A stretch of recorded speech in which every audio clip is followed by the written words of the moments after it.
Alright, what's up everybody? Back with another edition of Everyday Hoops. Hope you guys are having a good one. Yeah, just happened about, I want to say 10 minutes ago as I'm recording this right now. John Collins is no longer a member of the Atlanta Hawks. Finally, after he's been on the trade block basically his entire career, he's finally getting traded. I'm going to talk about it really quick here in a video. Thank you guys for the views on the videos and the shorts recently. Really appreciate it. If you do like the content around here, consider subscribing, like, turn on notifications, all that stuff like that. I'd really appreciate it. Really helps out a lot. Looking at analytics, a little bit less than 1% of you guys that actually watch are subscribed.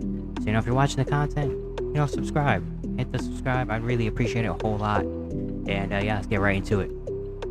So, I'm literally finishing editing my 2022 NBA redraft, which if you didn't see that, go watch right now. I literally uploaded today as well. Fun little video, because talking about rumors and stuff, and it's that weird time where it's like right after the draft or right before free agency, so it's like, just talk at this point. And I was like, I'll just do a fun video today, redraft, and then talk about rumors and stuff later. But then as soon as I finish editing it, I look on my phone and Woj tweets that the John Collins got traded. The trade is John Collins is going to the Utah Jazz for Rudy Gay and a future second round pick. That's all. No typo, no anything. Rudy Gay and a second round pick got traded for John Collins. Just that package. As soon as I saw that package, I was like, wait a minute, what? Like there has to be more coming, right? Apparently no. It's John Collins and Rudy Gay and a second round pick for John Collins. John Collins, of course, has been a Hawk his entire career. Drafted by the Hawks, had some decent seasons. Had a really good playoff run back in 2021 when the Hawks went all the way to the conference finals, where he played really, really well on offense and defense, and was awarded with a huge contract extension. And so far, he has not lived up anywhere near that money that he's gotten, and he's been on the trade block ever since he got that contract, basically, because the Hawks kind of realized it was a mistake to pay him that much money, and they try to find an avenue to get rid of that money, but no one really wanted to touch that because John Collins isn't worth that much money. He still has 3 years and $78 million left on that contract.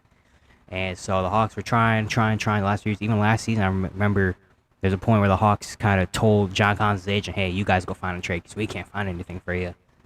And now finally, right before free agency starts, after a few years, he's played 5 years with the Hawks, I think.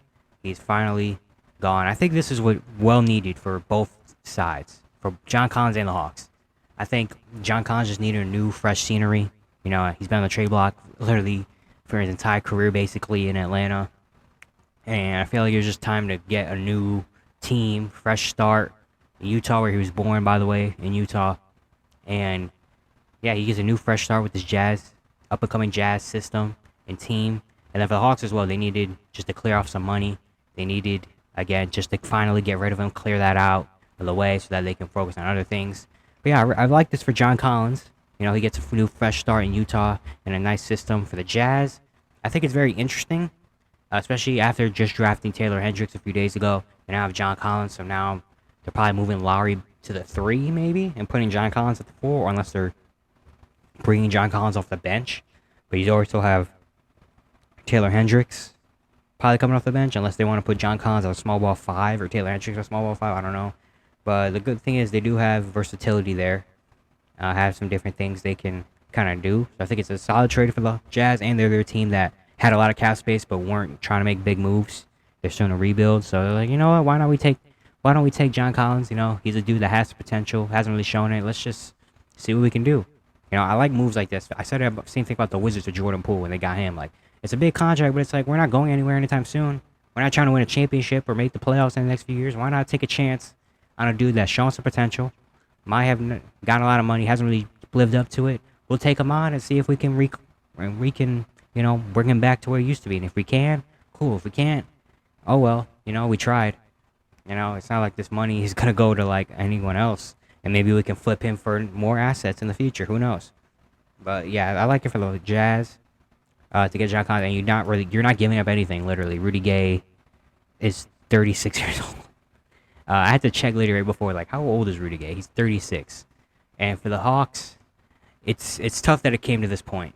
Not trading John Collins, but it's tough that John Collins' value has gone so low that they got a 36-year-old Rudy Gay and a future second-round pick for a starter that you're paying that you still have 3 years, $78 million left, and you get Rudy Gay, who's probably going to play 20 games maybe next season if he plays at all for the Hawks, and a second-round pick. Like, that's crazy. You know, I think this is definitely more of a let's just get rid of him now and get his money, clear him up, which I understand that, but I'm just saying the value got for John Collins is insanely low. I mean, that is insanely low. But now, you know, John Collins gets to go to Utah now for the Hawks. They clear up some money.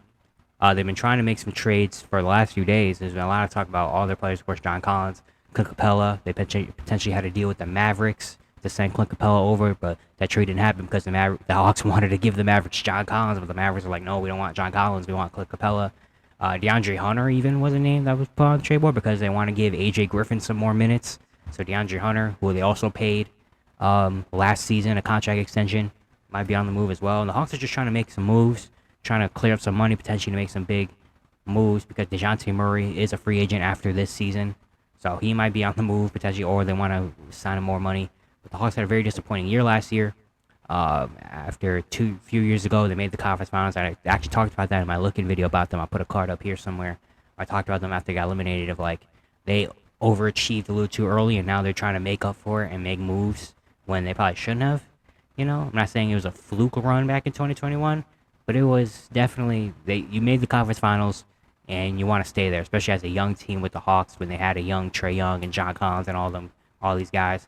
But now they're trying to make moves to kind of get back to that point, and I feel like they weren't really supposed to make it to that point yet. They're supposed to wait a little bit. Now is supposed to be the years where they're supposed to start showing some improvement and maybe making a bigger run. But now they've overpaid John Collins. They went on and traded 3 first-round picks for DeJounte Murray and all this stuff. And now they're trying to fix it, and I don't know what the Hawks are going to do. They're probably not going to make it back there anytime soon, honestly. So it's very tough situation for Atlanta. But we'll see what they do now. They got money open a little bit. Maybe they might make another move or two in the next few days. Maybe DeAndre Hunter or Clint Capella might be on the move to another team to clear some more money. And yeah, we're gonna see what happens. But I think it's a good trade for the Jazz. A why not pick for the Hawks? I mean, it's decent. You know, they got back stuff that's not gonna be useful, but at the end of the day, they cleared up money. Yeah, that's it for today. Hope you guys enjoyed. Once again, if you like the content around here, consider subscribing, like, turn notifications, all stuff like that. I really appreciate it. We upset a lot.